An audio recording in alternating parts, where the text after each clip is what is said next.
This is an overreach. This is anti-open source. This is anti-consumer. And this is anti the industry that made Bambu Lab who they are today. All this and more, PrintFix Friday, episode 243. It's one spicy. Let's get into it.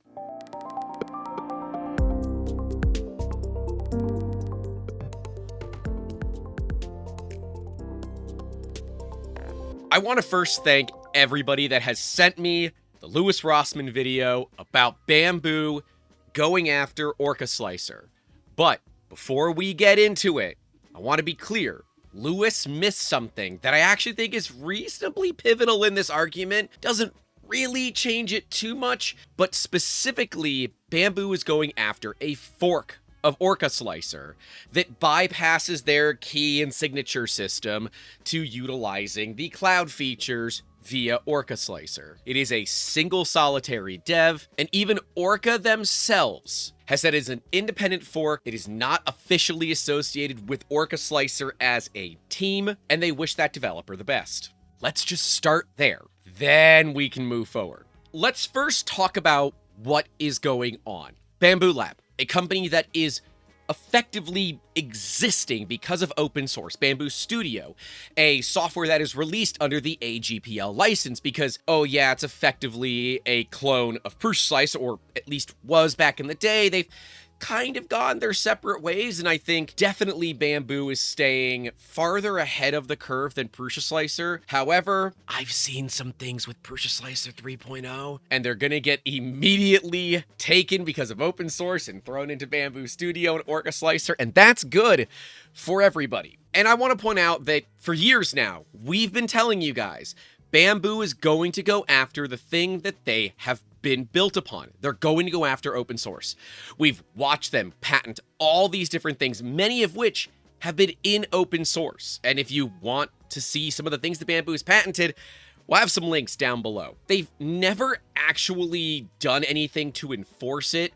So for right now, I've got a raised eyebrow. Whatever, man. Companies are going to do company things. And until they attempt to functionally enforce it, I'm going to let it go. But I'm keeping an eye on it. But this particular fork of Orca utilizes AGPL licensing from Bambu Studio and a vulnerability that has existed within Bambu Studio since it came out. And Bambu Lab is saying this fork of Orca impersonates Bambu Studio, bypasses authorization controls, violated the terms of use, involved reverse engineering, and could allow modified forks to send arbitrary commands to printers. Now, a lot of you will remember a couple of years ago when Bambu locked down their ability to communicate via MQTT to things like the Panda Touch modules and things like that. Basically, your Home Assistant connected Bambu went away because it wasn't really possible anymore. And I want to be clear, I don't fully support Bambu in that, but I recognize why they did it. They were getting a lot of rogue commands. Well, they built their system to allow uninterrupted, unlimited traffic. Well, all you really had to do was put a limitation on it rather than just remove it. And I'm going to paint with a broad brush here, so work with me. But the thing that I've noticed about Chinese 3D printer manufacturers is that they often have bombastically good hardware, okay? And if they don't have really good hardware, they price it affordably, so you're willing to deal with some of the problems. But they often completely fail on the software side of things, whether that's they don't follow open source, they just fork Orca, and then they never deal with the fork again. They just don't care. And I will say, the one standout company right now, hilariously, is right up there now, Snapmaker. They're open source. They're more open source than Prusa. So I don't really know how to feel about that. Well, yes, Elegoo is kind of there. It's debatable, but even Elegoo themselves have had pretty terrible implementations of Clipper. They were forced to go into open source because of the way the community attacked them, because, oh yeah, they were using open source without doing it properly. And Bambu is one of the few companies that also has a software stack. And the software stack, while yes, is built upon Orca Slicer and things coming out of Orca as well, they've done a fair bit of work to make sure that it is separate, that it is different, that it brings other things to the table. One of those big things being the ability to send prints to your machine remotely. Recently, they locked all of this down, requiring you to utilize Bambu Studio or to use Bambu Connect. And Bambu Connect was their way to still have a slice of the pie, a part of the game, if you will, but not actually need to be the main slicer. If you wanted to use Orca, but you wanted to send files remotely to your Bambu printer, you had to use Bambu Connect. Until this fork. This particular fork of Orca Slicer bypasses that and enables the user to send parts directly to their Bambu without Bambu Connect. And we said, when this came out, that this was all about control, it was all about data collection, because there is no other reason this should f***ing exist. And you all said, we're FUDs, we're full of shit, Bambu would never do this, Bambu loves the community, Bambu would never do bad things to the community. Bambu is going after the community.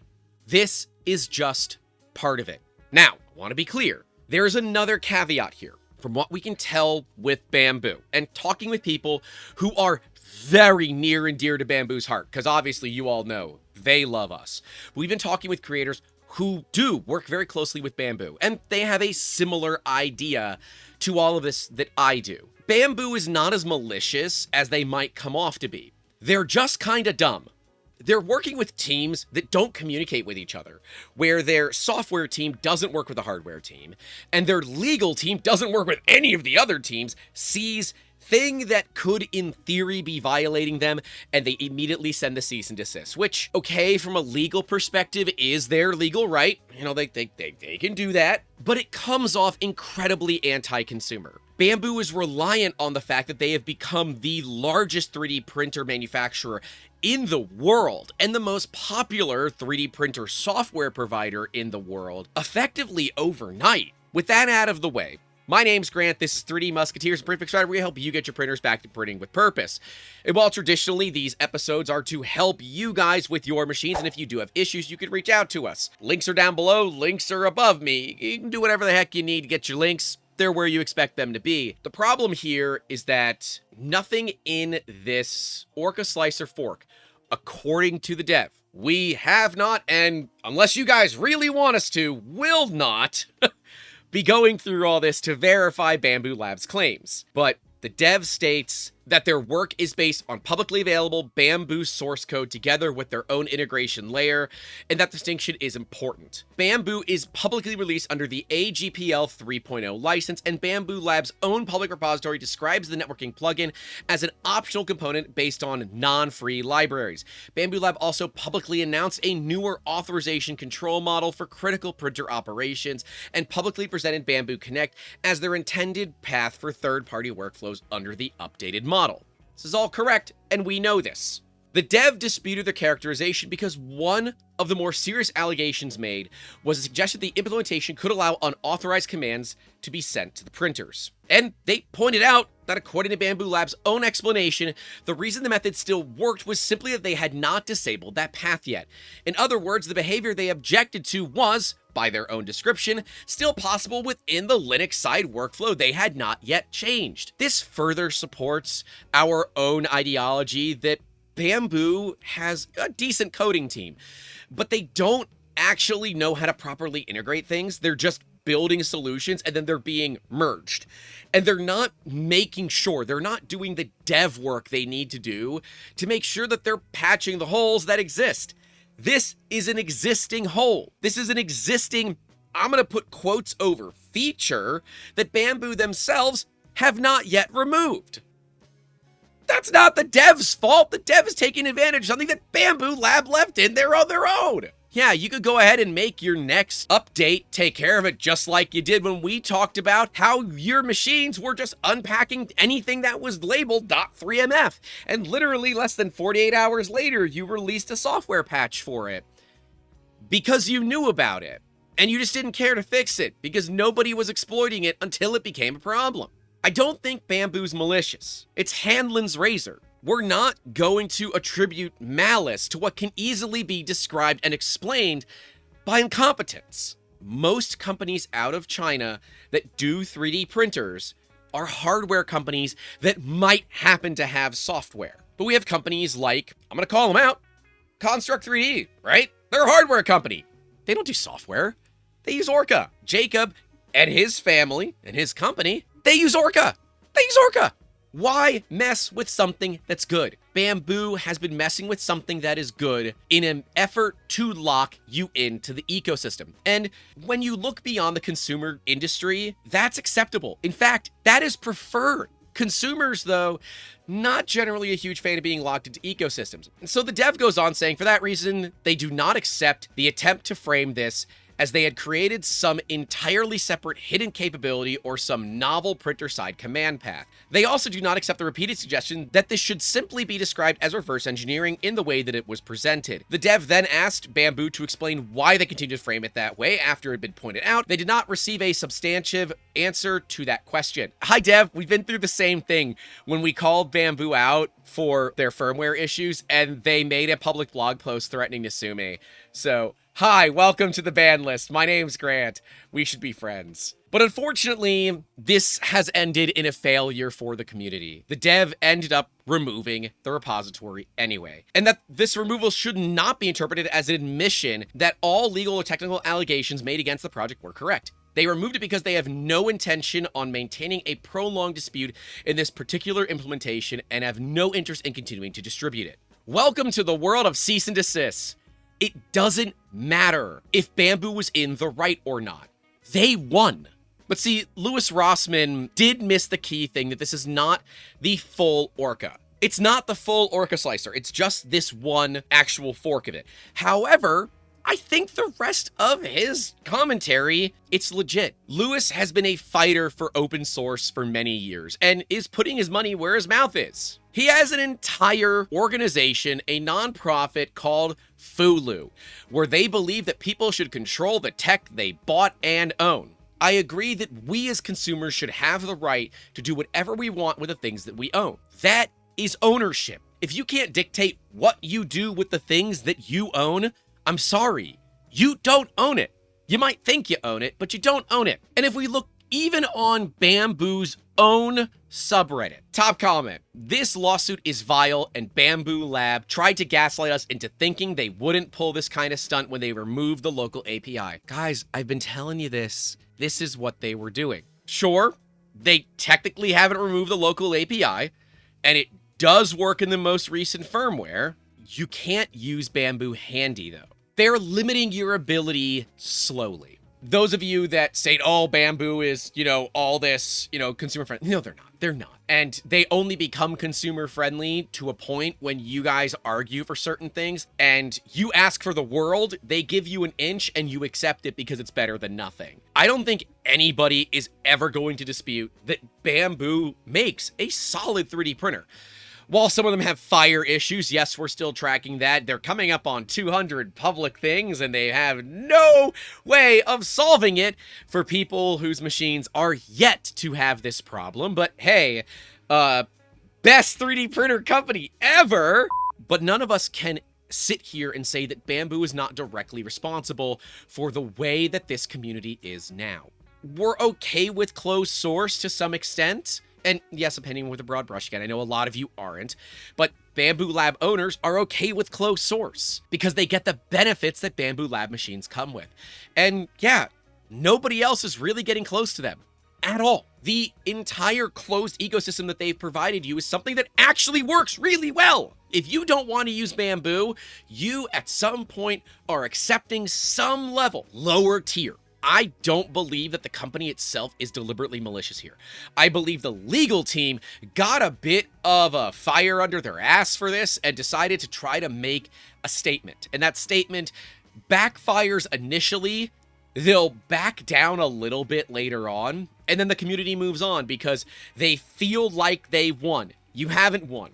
You're losing, and you don't even realize it. So what can be done here? Well, one, if you have a clone of this repository, post it. That's what it's for. And if you do want to support the efforts of this, there are direct ways to support the individual on this project. They have removed it. In theory, they can put it back up. And I'm assuming somewhere somebody has cloned this repository. But for right now, Bambu has won. They have taken something that was all developed from their open source, according to the developer. I want to see Bambu's proof. They have not provided proof, and nor has the developer provided any proof that Bambu Lab has provided to them, if they've done it. We can't see the real letter that Bambu sent. We can just see the summarized communications. We're seeing one side of a story, there's the other side of the story, and then there's the truth. The truth lies somewhere in the middle. I'm not saying that Bambu's the good guy. I'm actively saying Bambu's the bad guy. But I also don't think that Bambu as a company is directly responsible for this. I think Bambu's legal team is directly responsible for it. And quite frankly, this is where things like this should have direct approval from Dr. Tao or upper management themselves, so that if Dr. Tao actually cares about the open source community that has allowed them to build the machines that they have built and want to support that community, they could say, no. Let them do it. It's fine. We don't care. Let them do their thing. And see, I like the way Lewis presents this particular bit. Let's watch it. Saying that's what he did. But if I want a piece of software or hardware in my setup to impersonate the manufacturer, after the manufacturer has changed it after the sale so that I have to connect to their shit app, yeah, I don't see a problem with that. Reverse engineering, above all, is not something that any of us should be seeing problems with. Reverse engineering is how we get access to systems and be able to get control of systems that we bought and paid for after it's been taken away from us. And reverse engineering is what allows us as a society to become smarter. Like a lot of the people like Steve Wozniak started out reverse engineering random shit in their garage. All these great American companies that end up at the top of the S&P 500, they got there because some dude in his garage was f***ing around with something. Remember, kids, the difference between science and screwing around is writing things down. It's an Adam Savage quote. Reverse engineering is how we as a society continue to grow. The problem is, using a Bambu machine, you agree to their terms of use, which I'm positive includes a thing saying that you will not reverse engineer Bambu source code, because of course it does. Every company has that. I'm sure Prusa even has that. It leaves us with Bambu doing something that is anti-consumer. The consumers are going to get pissed. Bambu is going to likely respond, give them something back in return. The consumers are going to feel like they won, and this will be secondhand news in less than a week. But I'd also like to point out the fact that there is a huge community of creators out there that would normally be going crazy over something like this, especially if it came from a company that wasn't Bambu, who are going to be silent about this because it is coming from a company that is Bambu. And that means that they are not so much paying for silence, but creators don't want to speak out because they don't want to risk their relationship by standing up for the consumers that they themselves are saying they're standing up for constantly.